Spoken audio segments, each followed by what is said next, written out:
Amém. Que alegria, né, amados? Perceber que o Senhor se importa de verdadeiramente conosco. E que Ele fala conosco. E a palavra do Senhor é bem-vinda para nós.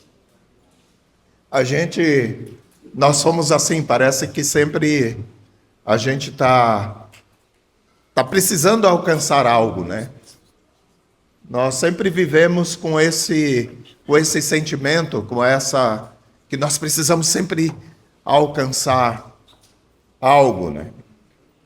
E nós estávamos ali conversando com os irmãos, né? E o assunto sempre tem essa conotação, né? Nós precisamos alcançar algo. E, amados, tudo que precisa ser alcançado pela igreja, geralmente ela percorre um caminho. Tudo que precisa ser alcançado pela igreja, ela percorre por um caminho, né? A primeira coisa é que ela passa por uma palavra. Palavra de quem? De Deus. Nós clamamos aqui pela voz do Senhor, né? E tudo começa por uma palavra. Essa palavra, nós entendemos, passa pelo nosso entendimento. E depois essa palavra, ela precisa de uma ação do Espírito nas nossas vidas. Desse Espírito que está no teu interior, que você já recebeu. Uma ação do Espírito, a gente entendendo isso, amando ao Senhor Jesus, nós alcançamos revelação. Então o Senhor vem e nos traz uma palavra. Nós entendemos essa palavra, ela precisa se aprofundar. Ela precisa de revelação, que é uma ação do Espírito de Deus. Uma vez, amados, que essa palavra é revelada em nosso coração, ela gera uma atitude interior. Uma atitude interior. Essa atitude, ela move a nossa vontade e a nossa decisão. Nós decidimos. E se realmente passamos pelo propósito, tudo isso, amado, se conclui em ação. Recebemos uma palavra, ela é recheada com a graça e o poder de Deus através do seu Espírito. Recebemos também da parte dele revelação.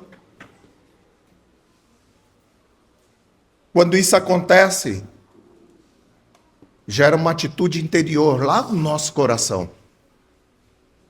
E move a nossa vontade e a nossa decisão. Aí sabe o que acontece, amados? Quando esse processo verdadeiramente é concluído, há uma ação concreta. O próprio Senhor Jesus, Ele nos revelou um grande esteio da nossa fé, né? E isso está lá em Mateus 7, 24. Mateus 7, 24.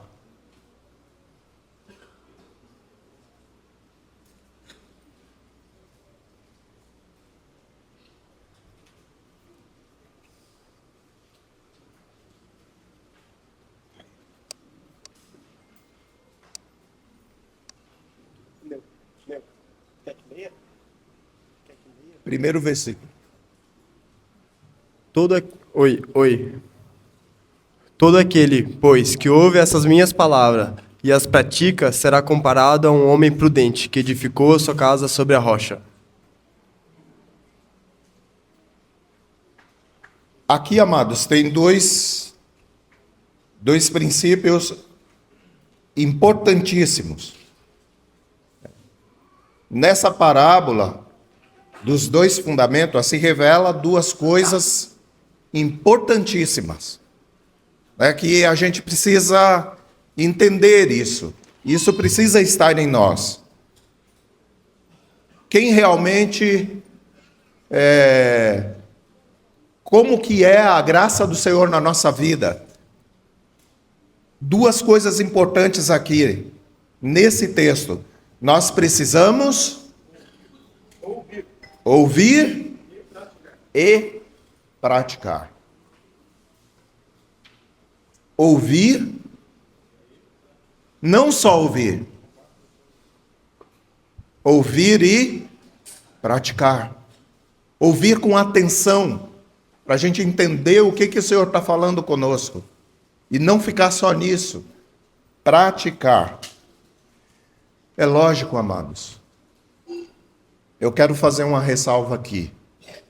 É indispensável que esteja sempre na nossa mente uma coisa. E nós não devemos esquecer. Pois o que eu vou falar aqui, amados, se trata de um glorioso componente dos agentes transformadores. Um glorioso componente dos agentes transformadores. Nós estamos nesse processo de transformação, né? E tem da parte do Senhor os agentes transformadores. Nós temos ali o que eu apontei, né? O que eu apontei aqui, apontei para Mateus 7. O que é Mateus 7? O que é Mateus 7, amados? É a palavra de Deus. Certo, amados? Nós podemos dizer que é a palavra de Deus. Mateus 7 é a palavra de Deus. Só que a gente não pode esquecer, né? Mas existe um outro agente transformador. É aquele que eu disse que nós não podemos esquecer. Quem é esse agente transformador? Quem, amados? Alguém poderia me dizer quem é o agente transformador? Quem, amados? Fala alto aí. O Espírito Santo. O Espírito Santo, amados, que já está na minha vida, ele já está na tua vida, está na vida de todos vocês, está na vida de todos aqueles que verdadeiramente foram incluídos em Cristo. Então, vamos continuar ouvindo quem? A voz do Senhor. Amados, quem é o Neu? O Neu não é nada. O Neu não é nada. Talvez o que deve ser levado em consideração aqui é o poder que há num princípio do reino de Deus sendo vivido. Ele deu ministérios específicos, e ele não deu isso, amados, pelo mérito de um ou de outro. Ele deu o ministério específico porque tem uma coisa riquíssima nele. Ele ama a sua noiva. Nós declaramos aqui, né? Ele ama a sua noiva e ele cuida da sua noiva. Então é simplesmente por esse fato que existem os ministérios específicos. Então, amados, pensando assim, vamos voltar a esse tema, né? Ao tema do relacionamento entre irmãos, da comunhão dos santos. Amados, o mundo está se tornando cada vez mais difícil. E nós estamos cada vez mais necessitados. O mundo mais difícil, nós mais necessitados. E nós percebemos uma outra coisa: a insistência de Deus em nos falar algo. O Senhor insiste em falar algo conosco. Sabe o que revela isso? O precioso cuidado que Ele tem por nós. Amados, hoje nós poderíamos dizer, eu estou fazendo uma pergunta para vocês, que mais do que nunca, a nossa grande necessidade para esse tempo é a bênção de Deus e vida para sempre. Nós podemos dizer que essa é a nossa grande necessidade. a bênção de Deus e vida para sempre? Vejam só, lembram da festa a festa de casamento lá em Caná da Galileia? Vocês lembram disso?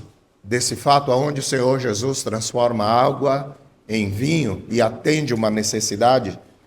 Vocês lembram também do Salmo 133? Ó, quão bom e agradável que os irmãos vivam em união, ali derrama o Senhor a sua bênção e vida para sempre. Amados, qual o paralelo que podemos traçar, entre, no primeiro momento, a talha e o vinho, lá em Caná da Galileia, as talhas, o ambiente para receber o vinho lá em Caná da Galileia, e o outro momento, com a união dos santos e a bênção de Deus e vida para sempre. Qual o paralelo que nós podemos traçar desses dois momentos, dessas duas situações, dessas duas palavras? Amados, se nós necessitamos de vida para sempre, da bênção de Deus, daquilo que vem de Deus, daquilo que vem do Espírito de Deus, se nós necessitamos tanto disso, fica muito claro aqui que assim como para reter o vinho precisava das talhas, não é verdade? O vinho não foi colocado na mão, não foi colocado na mão de ninguém, precisava do ambiente para reter o vinho, que era as talhas. Talhas é um ambiente, é o lugar onde foi colocado o vinho. Então havia as talhas para reter o vinho. O vinho era a necessidade. Hoje nós necessitamos de vida para sempre. Nós precisamos de vida eterna, da vida de Cristo, do mover do Espírito de Deus, essa graça abundante, vida abundante que só vem de Deus. Nós precisamos dela. Qual o ambiente adequado para isso, amados? Comunhão entre os irmãos. É o ambiente aonde se pode reter o vinho. Tem muita coisa que nós devemos diante do nosso amado Pai e diz respeito da nossa vida pessoal. Mas tudo tem que culminar, amados, para o coletivo. Nós falamos que o Senhor quer ouvir a voz da sua noiva. O que é a noiva? É a igreja. A igreja é o corpo de Cristo. É o coletivo.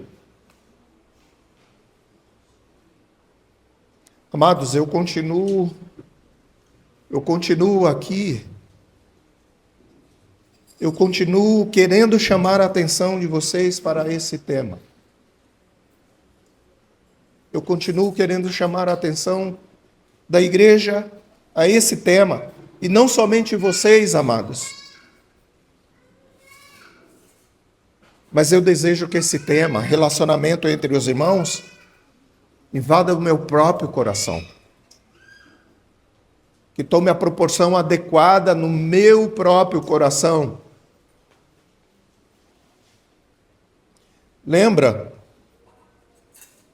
Ainda lá no mês de março, eu dei uma introdução nesse assunto. Nessa introdução, eu falei do inestimável, e foi nessa busca, amados, tentando chamar a atenção de vocês, tentando mostrar para vocês a importância que há nessas verdades. Eu falei do inestimável valor e a importância de viver esse princípio. Que princípio? Que nós somos um.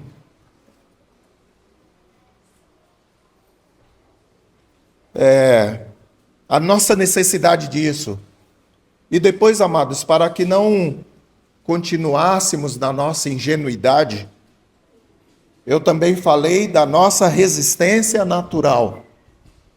A nossa resistência natural, animal, a esse princípio, a comunhão dos santos.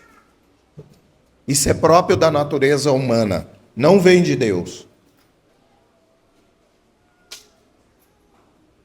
Depois eu falei, amados, que a interação entre os santos promove um ambiente indispensável para o desenvolvimento de preciosos traços do caráter de Cristo. Lembram disso? Eu falei sobre isso, que a igreja é como uma oficina, com todos os que têm os recursos de transformação. O Espírito de Deus trabalha no meio da igreja. A igreja usa tanto as nossas virtudes como as nossas debilidades para produzir um na vida do outro esses preciosos traços do caráter de Jesus. Quem vai ter humildade se não for provado nisso? Quem vai perdoar se não haver contradição? A igreja. Nós somos, de fato, gratos ao nosso amado Jesus e amamos a Ele? Amamos ao nosso Deus? A harmonia entre os irmãos agrada o coração de Deus. E o que nós vamos fazer com isso? Nós, os seus filhos, nós que tanto o amamos, nós que cantamos aqui, choramos na presença dEle, Ele ama a comunhão dos santos.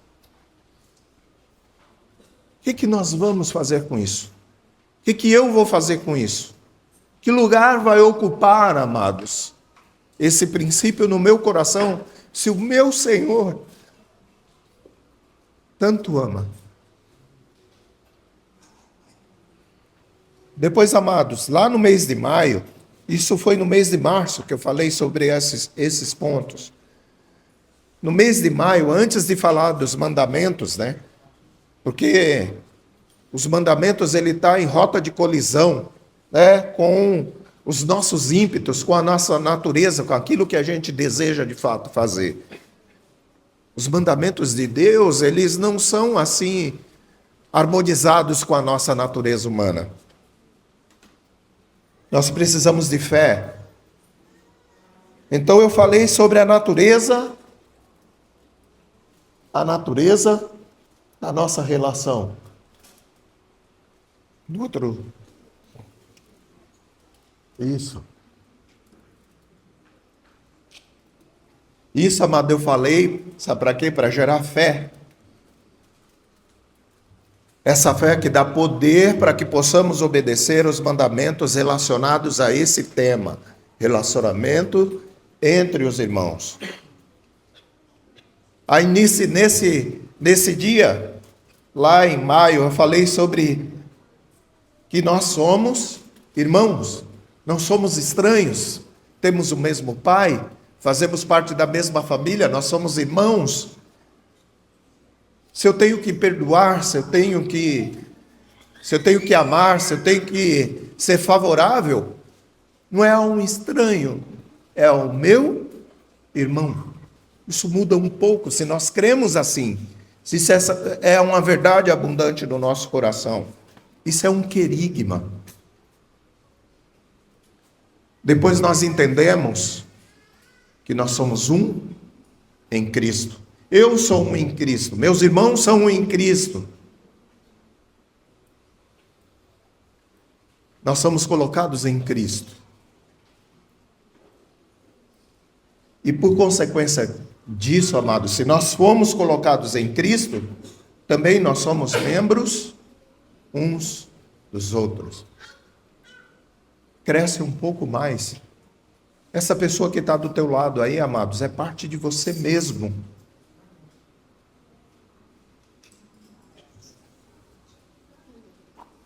É uma parte de você. Quando algo está prejudicando a vida dele, prejudica você. Quando ele está sendo abençoado, você também está sendo abençoado.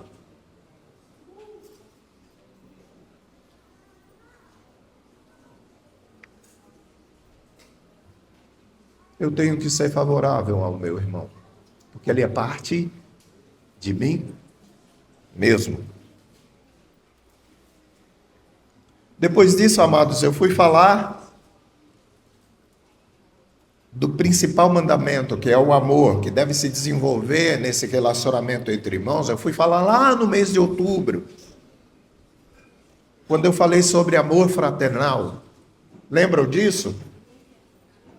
Eu dei uma introdução falando da melhor definição do amor.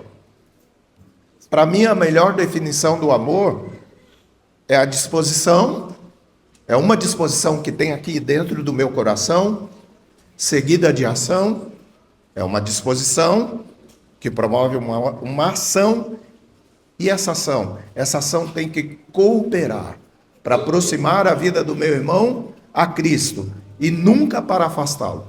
Seja correção, seja tratamento, seja bênção, eu sempre tenho que ter esse objetivo, pensar nisso. Isso está aproximando ou afastando? E depois eu falei que o amor é o mandamento principal e fundamental entre os irmãos. Nós somos cercados de mandamentos, mas tem o principal, que é o amor. E depois, amados, eu falei que o contrário do amor, ele não é necessariamente ódio. Ele pode ser outras coisas. Egoísmo, indiferença, falta de interesse pelo irmão.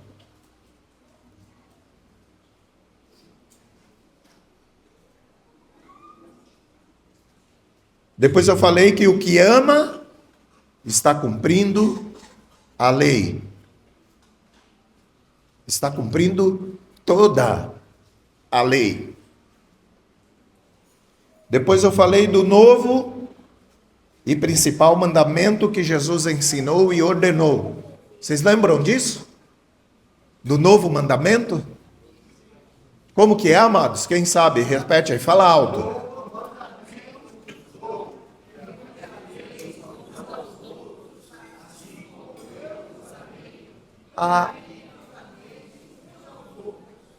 Então não é mais o meu amor forte, né?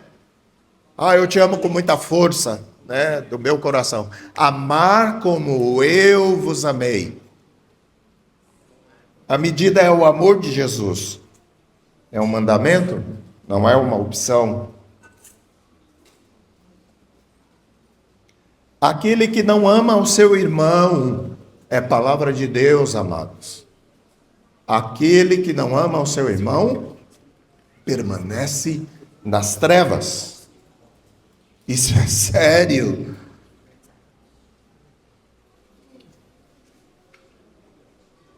Permanece nas trevas e na morte. Depois eu falei que o amor é a única motivação legítima para a prática da vida cristã. Tipo, o que significa isso? Se eu vou abençoar, se eu vou corrigir, disciplinar, consolar, qualquer uma dessas coisas, se eu me aproximo do meu irmão para fazer alguma coisa, o que deve me motivar é o amor.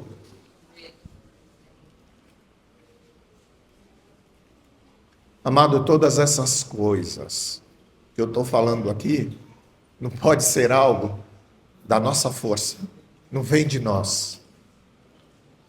Vem do Espírito de Deus. O amor, ele é fruto do Espírito. Então não é meu, eu não tenho muita responsabilidade com isso. Não, amados, você recebeu o Espírito de Deus. É por meio desse Espírito que habita no seu coração. Não temos desculpa. Esse amor flui de um coração sincero. Nós somos sinceros nessa busca ao Senhor. Nós somos sinceros quando declaramos que nós somos dele. Nós somos sinceros quando nos entregamos a ele. Então é desse coração que flui um amor. Ali tem terra boa para que o Espírito de Deus trabalhe e promova o amor verdadeiro. E depois, amados, o amor não é uma coisa estática. Ele cresce. Tudo que tem vida, cresce. O amor é vida. Ele cresce e se desenvolve. E abunda cada vez mais em nós. Amados, hoje eu quero falar para vocês sobre o estar juntos. Parece uma redundância, né? Mas vocês vão perceber que não é. Eu estou falando de relacionamento entre irmãos e falo em estar junto. Amados, não. A respeito desse ponto, eu vou colocar os pontos aqui para a gente não sair deles, né? Nós devemos ter uma mentalidade de comunidade, de comum união, de koinonia.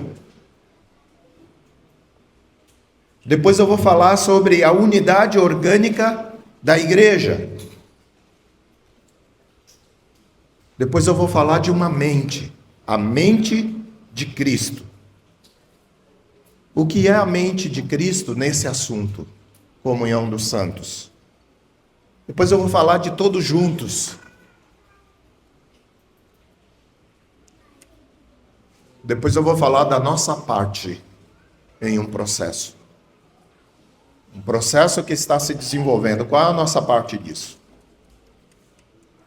Amados, eu estava falando ali para os irmãos que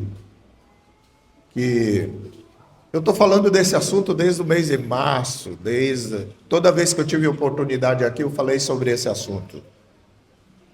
Depois eu estava pensando na palavra dos outros presbíteros, essa semana eu estava pensando nisso, né? E depois, eu não sei se vocês perceberam, que o Tarcísio trouxe uma palavra rica e preciosa no encontro passado. E não saiu desse tema. Ele, baseado em Efésios 4, de 11 a 16, ele nos trouxe uma riqueza de princípios que direcionam a nossa vida como corpo de Cristo. Não foi isso? Ele fez isso falando que todos nós pertencemos a esse corpo, estamos nele, somos colocados nele, somos vinculados a ele através de juntas e ligamentos. Amados, essa linguagem desse texto, ela não é assim para dar uma tonalidade poética, né? No assunto, mas para mostrar o quão vitalmente nós estamos ligados uns aos outros. Nós estamos ligados, amados, concretamente e espiritualmente aos nossos irmãos. Não pode ser um relacionamento subjetivo, né? Aí na esfera só do espiritual, né? Na esfera do místico, vou falar melhor assim, né? Mas é um relacionamento que deve ser real e prático. Interessante, amados, a respeito disso, foi porque nós não programamos que não ia sair desse assunto. Aconteceu. Será que foi o Senhor que moveu o coração do Tarcísio para falar a respeito desse assunto? Temos dúvida disso?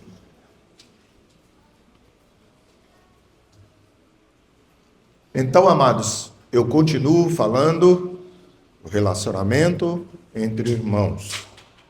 E hoje eu vou falar sobre essa palavra ali, aquele tema, o estar juntos.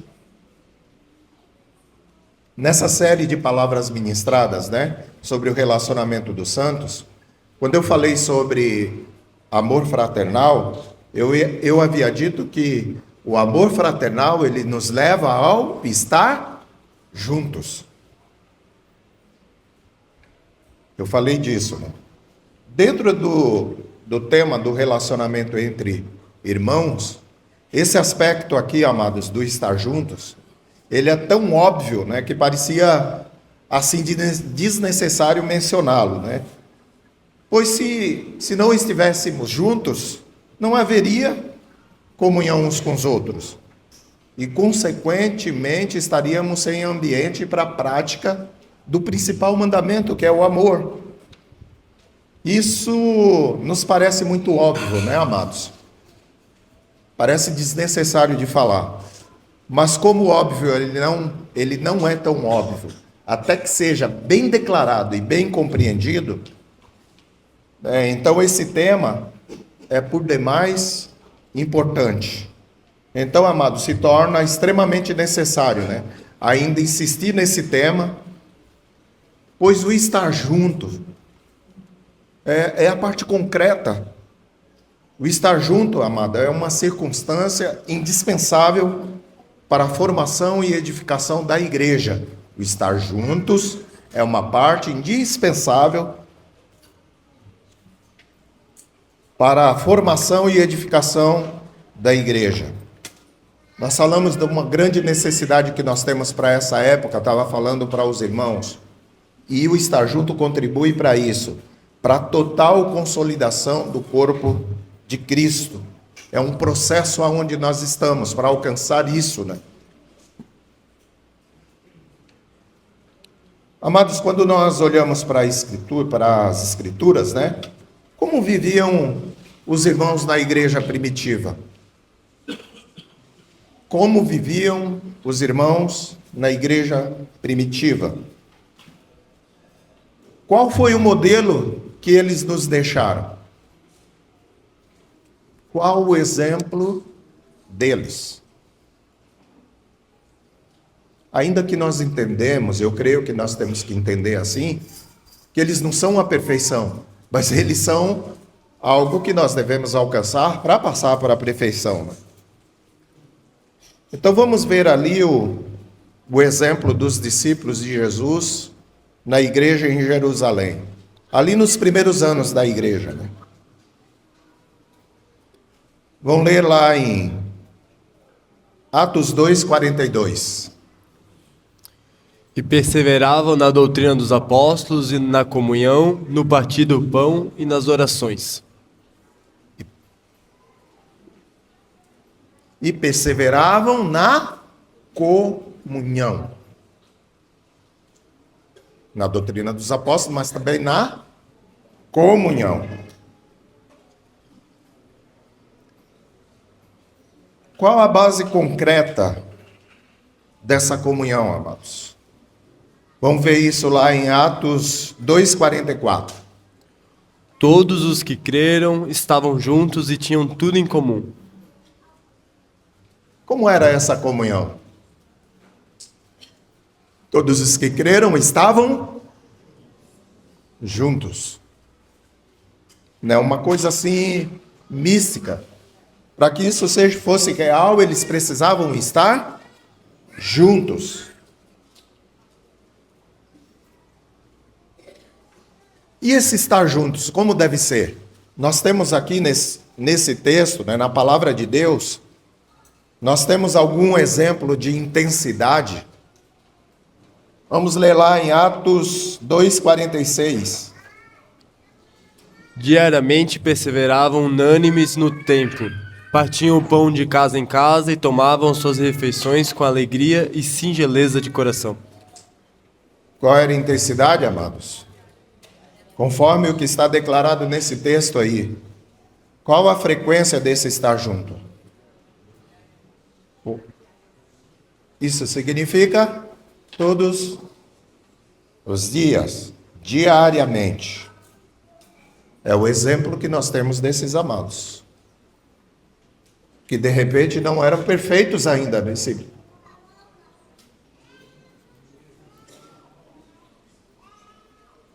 A comunhão, o estar junto, é algo indispensável, pois faz parte da própria natureza da igreja. Não pode haver a igreja sem comunhão, sem koinonia. Koinonia, sabe o que significa? Participação de algo indivisível. E não só uma declaração. Sabe quem é indivisível? Cristo. Participação de Cristo. Participação de algo indivisível. Agora, portanto, nós não podemos confundir amados, esse estar junto, essa comunhão, essa koinonia, com uma mera reunião para um ritual religioso. Não é isso. Nós sabemos hoje, amados, que Deus está restaurando a sua igreja. Eu creio que esse fato é conhecido, né? É notório a todos que o Senhor está restaurando a sua igreja. E nós precisamos cuidar muito que esse fato, né, que tem acontecido, da restauração da igreja, ele está fortemente ligado com a restauração da nossa comunhão. Que ela seja tão bela e forte como era no passado. E cresça e vá além disso. Porque o ponto de referência é o Pai e o Filho. O ponto perfeito é Pai, Filho e Espírito Santo. O nível de comunhão deles é o ponto perfeito. Mas se estamos aqui, a igreja primitiva está aqui, nós crescemos aqui, não é aqui, é subir até a perfeição. Amados, para que isso tome proporção na nossa vida, tem que ter uma restauração, primeiro, aqui, na nossa mente, na nossa cabeça. Por que, amados? Nós devemos ter uma mentalidade de comunidade, de comunhão, de koinonia. A nossa mente tem que ser assim. E sabe por que tem que ser um esforço? Porque esse sistema mundano, o que a palavra fala a respeito dele? Ele jaz no maligno. É o maligno que é o príncipe deste mundo. Amados, ele não vai criar nada e não vai fazer nada que contribui ao nosso favor. Algo que contribua para a nossa comunhão. Pelo contrário, nós estamos vivendo nessa sociedade individualista. Esse estilo de vida individualista está arraigado, está alicerçado no egoísmo do coração humano. Existem dois fatores aí que exercem pressão para nos reter, né, num estilo de vida individualista. Existem dois fatores. Nesse estilo de vida individualista, solitário e impessoal. Um fator, ele vem de fora. Ele vem de fora para dentro. Vem lá de fora e nos atinge. E o outro fator, ele é interior. Vem de dentro do nosso coração. Quer dizer, há inimigo, há resistência de todo lado. De fora para dentro, de dentro para fora. Por isso que a nossa mente tem que ser mudada. O que é esse fator exterior? É essa sociedade que nos rodeia, que nada mais é do que esse sistema mundano, com uma mente maligna, que se esmera para fortalecer o individualismo. Esse sistema mundano, ele é uma milícia que trabalha para quê? Para fortalecer o individualismo. Sabe qual é o objetivo, amados? De quebrar a unidade do corpo de Cristo. Não se engane, esse mundo tem muitos projetos, trabalha de muitas formas, mas o objetivo comum é esse, é combater o propósito de Deus.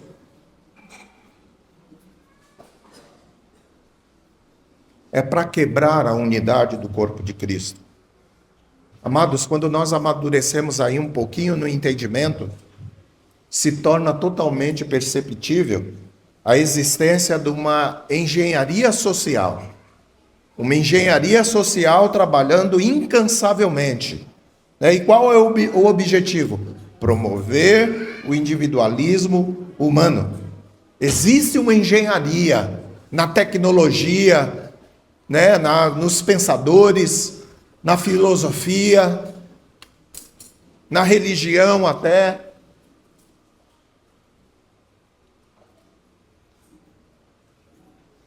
Mas o que que Deus nos diz? Lá em Romanos 12, 2. Romanos 12, 2. E não vos conformeis com este século, mas transformai-vos pela renovação da vossa mente, para que experimenteis qual seja a boa, agradável e perfeita vontade de Deus. Que não haja uma conformidade, que não tomemos a forma. Mas o que acontece? Que haja uma transformação na nossa mente. Não vos conformeis com esse século. E o outro fator, que é interior, que é de dentro do nosso coração, é o egoísmo do nosso próprio coração. É algo, amados, que também é algo que caminha totalmente contrário à nossa esperança, aquilo que tem sido proposto para o Deus Altíssimo. Amados, se em nós existe, preste bem atenção nisso, se em nós existem sentimentos, se em nós existem condicionamentos, se em nós existem limitações, se de alguma forma, amados, estas coisas que temos contraria a nossa comunhão, que contraria o nosso estar juntos, se é assim, o que deve ser feito com estas coisas? O que vocês dizem? Se nós temos condicionamentos, pensamentos, sentimentos, limitações, que não são competentes com o nosso estar junto, com a nossa comunhão, com a koinonia, o que deve ser feito? Alguém pode dizer, amados, o que deve ser feito? Sentimentos, pensamentos, deve ser simples, amados, deve ser abandonado. Só isso, simples assim.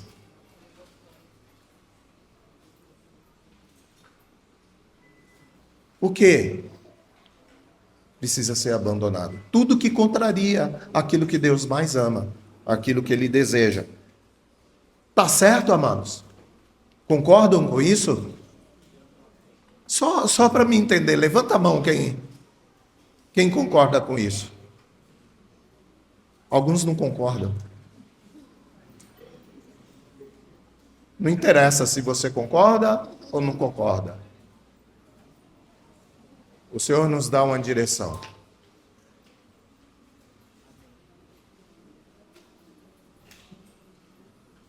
Vou repetir. Pensamentos, condicionamentos, sentimentos, limitações que combatem o nosso estar junto, a nossa comunhão deve ser abandonada.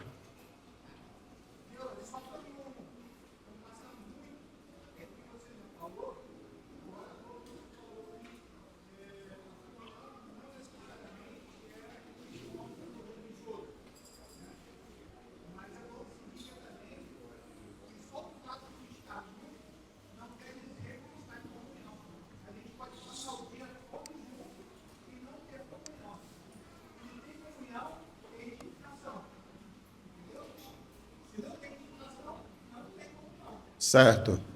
Certo, Lucas? É que assim, as coisas do reino de Deus, né? Tudo, por exemplo, quando eu falei lá, ó quão bom e agradável que os irmãos estejam em união, né?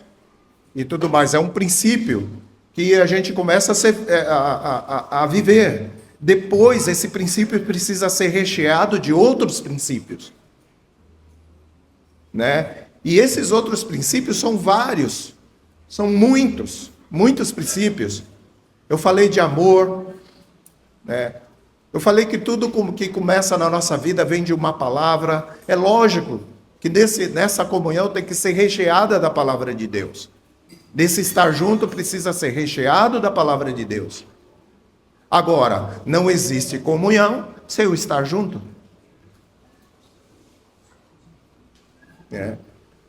Inclusive, Lucas, nas outras palavras que eu disse, está recheado desses conceitos, né?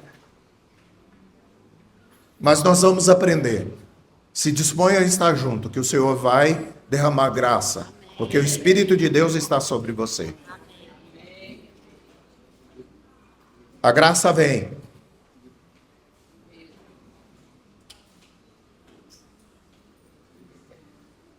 Como diz lá em Romanos,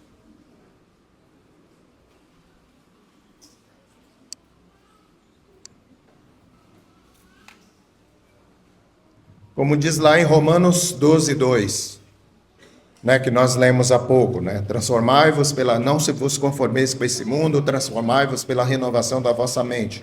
Também lá em Efésios 4, 23. E vos renoveis no espírito do vosso entendimento.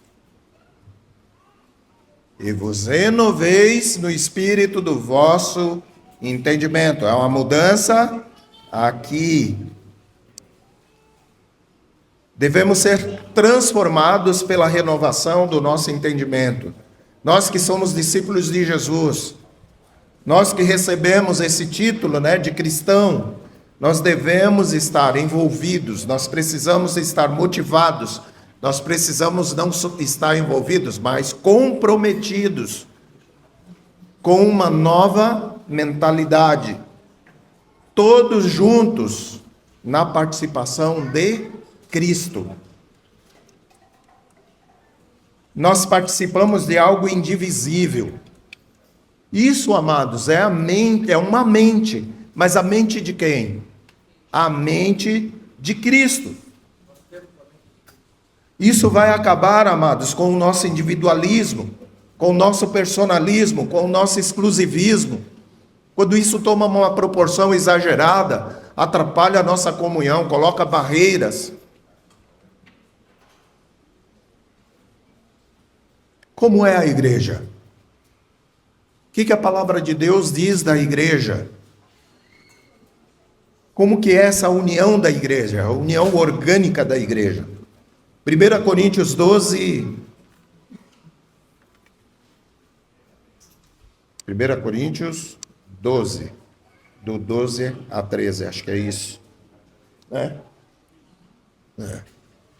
Porque, assim como o corpo é um e tem muitos membros, e todos os membros, sendo muitos, constituem um só corpo, assim também com respeito a Cristo.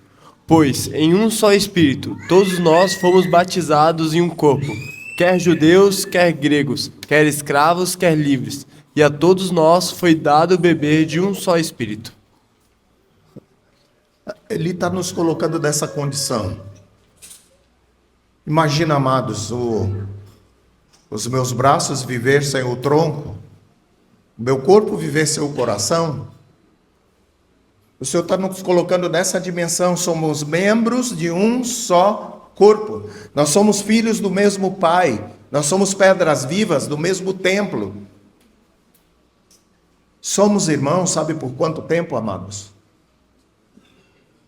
Por toda eternidade. Somos um em Cristo. Essas verdades, ela deve dominar e transformar a nossa vida. Devemos ser renovados continuamente, né? No nosso entendimento, no nosso coração, precisamos ser renovados, precisamos crescer nisso. Efésios 2,15. Aboliu na sua carne a lei dos mandamentos na forma de ordenanças, para que dos dois criasse em si mesmo um novo homem, fazendo a paz. Entende isso, amados? Esse texto não está falando de dois povos que eram separados, está falando de povos. Não está falando de uma pessoa, está falando de povos. Dois povos eram separados, depois em Cristo foram feitos um. Não é formando um povo. Entende isso? Espera aí, pega um povo aqui, outro povo, coloca junto, forma uma grande multidão, mas não é assim que fala o texto. Pega um povo, outro povo, traz para dentro, chamam todos juntos e transforma em um homem. Que homem é esse? É esse nível de unidade que nós precisamos projetar para nós. Não é um plano individualista, né? Para mim, os que pensam um pouquinho mais, para minha família, não, é para a igreja de Cristo.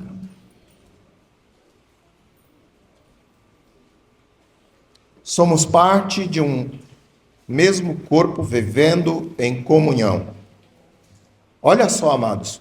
Portanto, por causa disso, nós já não podemos pensar, sentir, agir, planejar como indivíduos solitários, mas como participantes desse viver em unidade. Nossas capacidades, nosso trabalho, nossos projetos e mesmo até o lugar onde vivemos não pode ser coisas independentes dessa vida em comum. Todos os nossos projetos, amados, eles precisam ser planejados com essa mente, com essa nova mente. Uma mente de comunhão, de comunidade, de koinonia. Olha só isso. Não é apenas pensar nos outros. Isso deve.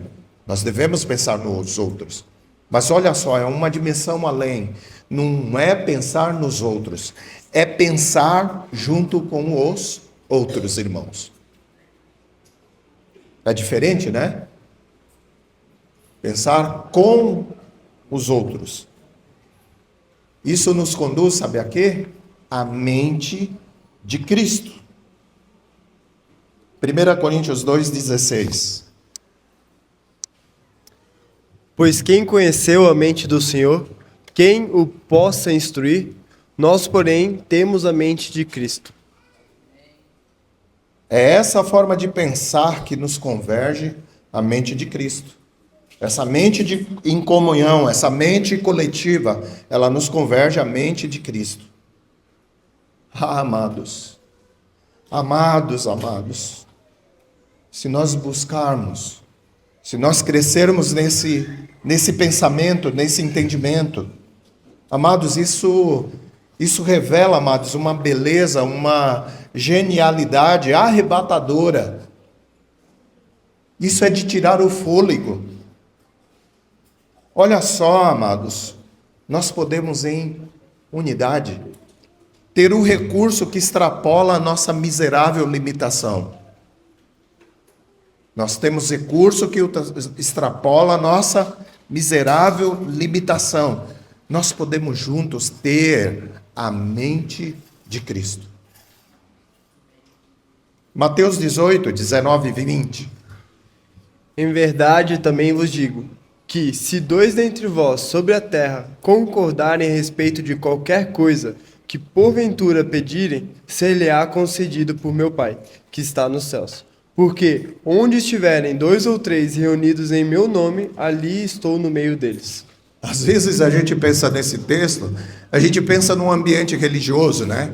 Ah, nós estamos aqui, eu e meu irmão, e o Senhor Jesus está aqui, então Ele vai nos proteger, e vai ser uma alegria, vai ser uma bênção, e nós vamos levantar a mão, nós vamos bater palma, e...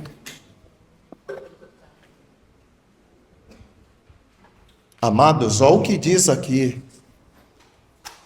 Se tiver 2 ou 3, 2 reunidos e concordarem sobre alguma coisa, e nós pedirmos, tem uma certeza, vai ser concedido. Aí começa a entender o que é a mente de Cristo. Porque nós vamos pedir segundo a vontade de Deus, com a mente de Cristo.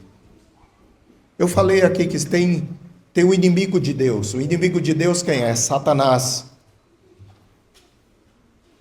Ele é inimigo de Deus, portanto, ele é inimigo do projeto de Deus. Lembra do projeto de Deus que nos alcançou, que nos encantou, que nos mobilizou? o propósito eterno de Deus, nós vimos isso e ficamos encantados. Satanás, ele não é só inimigo de Deus, ele é inimigo do projeto de Deus. E se ele é inimigo de um projeto de Deus, ele é nosso inimigo. Sabe o que ele quer fazer, amados? Ele almeja desbaratar isso, esse pensamento, esse entendimento. E ele quer fazer isso reafirmando os nossos direitos pessoais, o interesse de destruir a nossa unidade. E o que fazemos com isso? Amados, nós com essa mente de Cristo, nós devemos manter e fortalecer a nossa união, a nossa unidade. Isso que o próprio Deus criou, foi Deus que criou, que projetou e que nos direcionou para isso. E nós sabemos que Ele tanto ama. Leiam lá em João 17. Você vai ver o clamor do coração do filho, que reflete o coração do pai, a esse sentido, né? Amados, quando nós vemos isso, que é o interesse de Deus, que agrada o coração dele, né? O que isso gera em mim? O que isso gera em vocês?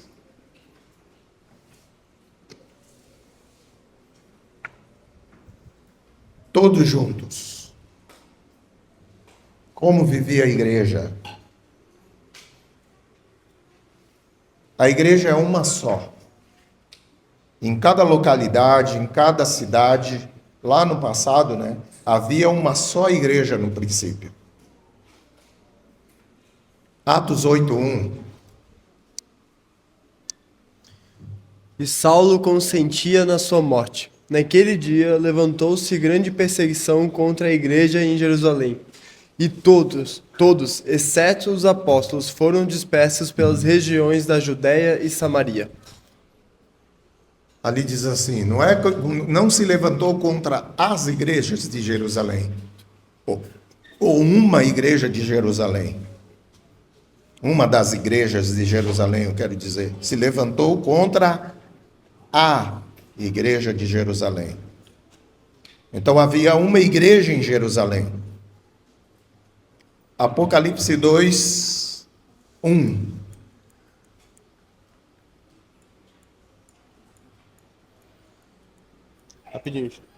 Rapidão.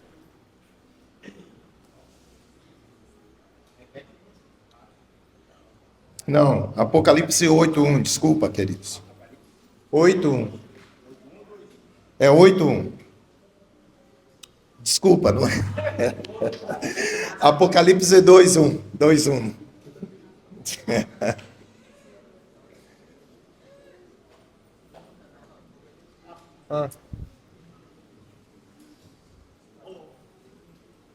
Ao anjo da igreja em Éfeso, escreve: essas coisas diz aquele que conserva na mão direita as 7 estrelas e que anda no meio das 7 candeiros de ouro. Ao anjo da igreja de Éfeso. Uma igreja em Éfeso. Aí depois a gente vai ver, se a gente continua lendo o livro de Apocalipse, né? A gente vai ver Apocalipse 2:8, igreja de Esmirna, 2:12, igreja de Pérgamo, 2:18 de Tiatira, de Sardes, em Apocalipse 3:1, Filadélfia e assim por diante. E vários textos falam de uma só igreja em cada localidade. Não havia duas igrejas coexistindo no mesmo tempo, né, em uma cidade. O que a gente pode notar é que havia duas expressões práticas da igreja na localidade, né? A primeira é a reunião de todos, a igreja na cidade, né? E depois a comunhão grupal, que era a igreja pelas casas, né? Igreja na casa. Continuar falando da igreja na cidade. Atos 2:44. Todos os que creram estavam juntos e tinham tudo em comum. Como é que acontecia com ele? Todos os que creram estavam juntos. Atos 4:32. Da multidão dos que creram, era o coração e a alma. Ninguém considerava exclusivamente sua nenhuma das coisas que possuía. Tudo, porém, lhes era comum. era um o coração e a alma. Aqueles que receberam, aqueles que creram, tinha um coração e uma alma. Interessante, né? Essa declaração não está falando de coisa de um viver solitário desses irmãos, é lógico, né? Atos 5:12.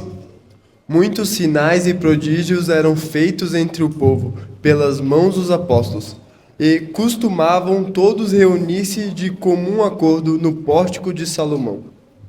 Todos, qual era o costume? Se reuniam de que forma? De comum acordo. 1 Coríntios 14:23.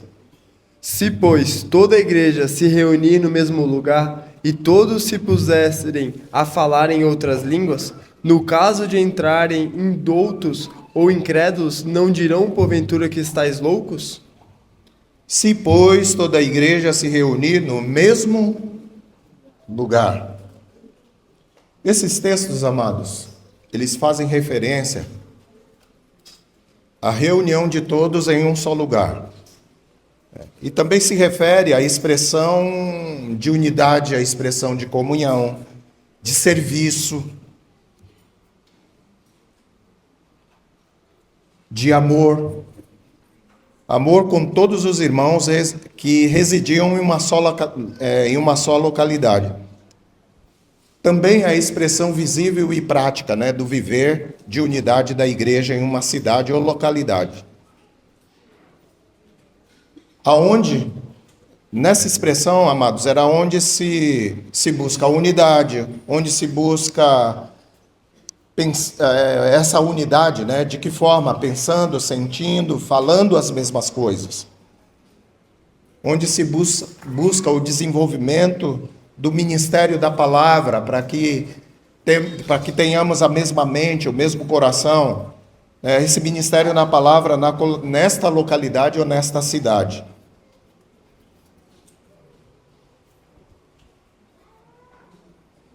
Amados, ainda que hoje nós temos a triste experiência, né, de constatar como é que está a igreja de modo geral. Nós não somos a igreja, nós somos parte da igreja. Ainda, amados, que assim nós temos plena certeza que Deus há de restaurar gradualmente essa expressão de igreja na cidade. Só que à medida que isso não acontece, qual a nossa parte nesse processo? Enquanto isso não acontece, ou enquanto isso está acontecendo, porque eu creio que o Senhor está trabalhando, né? Qual é a nossa parte nesse processo? Então, amados, nós, da nossa parte, uma vez que foi identificado e reconhecido as nossas debilidades nessa questão, o que nós devemos fazer? Então, nós temos que fazer esse compromisso com o Senhor e dizer a Ele: Senhor, nos dedicaremos ao aperfeiçoamento de nosso nível de comunhão e unidade. Nos dedicaremos a cada dia crescendo em intensidade nesse viver juntos com os nossos irmãos. Como, amados? Nós precisamos fazer isso, amados, nos identificando e sendo esse novo homem que é Cristo Jesus em sua plenitude. Para quê? Cristo Jesus em sua plenitude. Para quê, amados?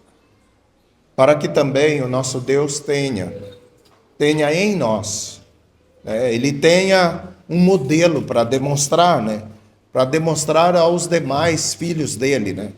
Aos demais filhos dele que tanto precisa desse entendimento. Eles precisam desse entendimento e dessa compreensão. E o Senhor deseja modelos. Que tal, amados, nós sermos esse modelo? Que tal nós sermos essa ferramenta na mão do Senhor? O que vocês acham disso? seria uma maneira de demonstrar verdadeiramente o nosso amor ao nosso Deus? Quem está disposto a fazer isso?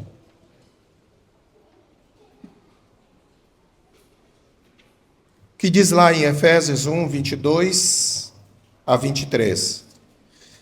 E pôs todas as coisas debaixo dos pés, e para ser o cabeça sobre todas as coisas, o deu à igreja, a qual é o seu corpo, a plenitude daquele que a tudo enche em todas as coisas. Precisamos, de fato, ter essa característica bem evidenciada nas nossas vidas, né? Nós somos Cristo em sua plenitude. Porque a igreja é o seu corpo. A igreja é a plenitude daquele que enche tudo em todas as coisas. Amados,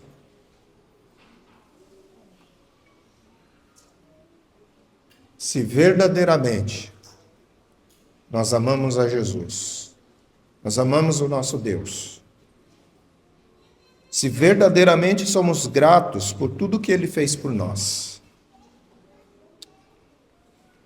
e hoje nós queremos ser o fruto do penoso trabalho da alma dele, para que ele se satisfaça em nós, para que ele fique satisfeito conosco.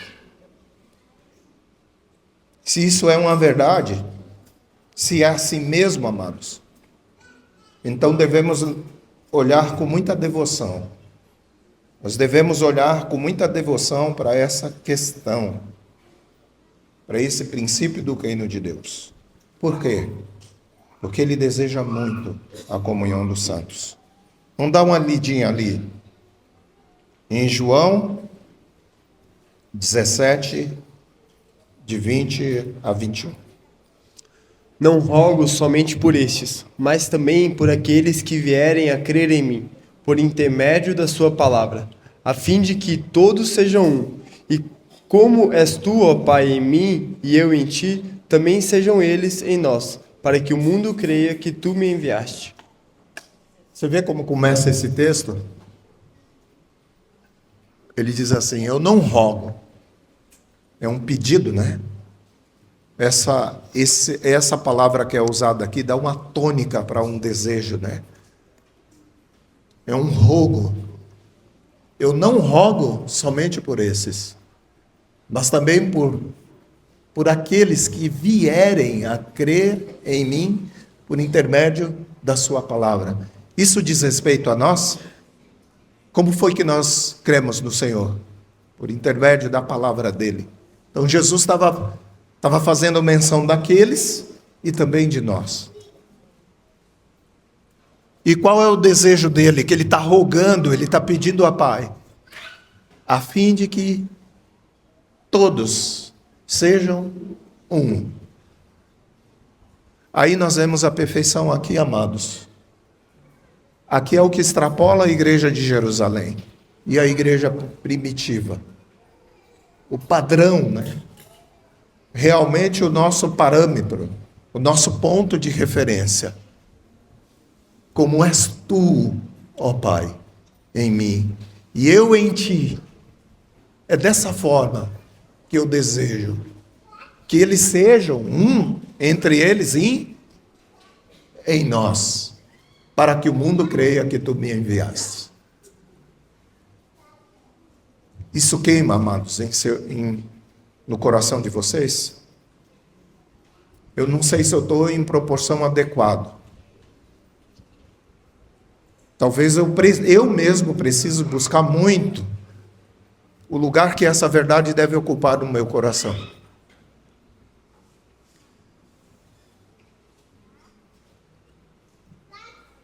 Amados, que o Senhor tenha misericórdia de nós. E que esse Espírito que habita em nosso coração venha produzir em nós a comoção que é necessária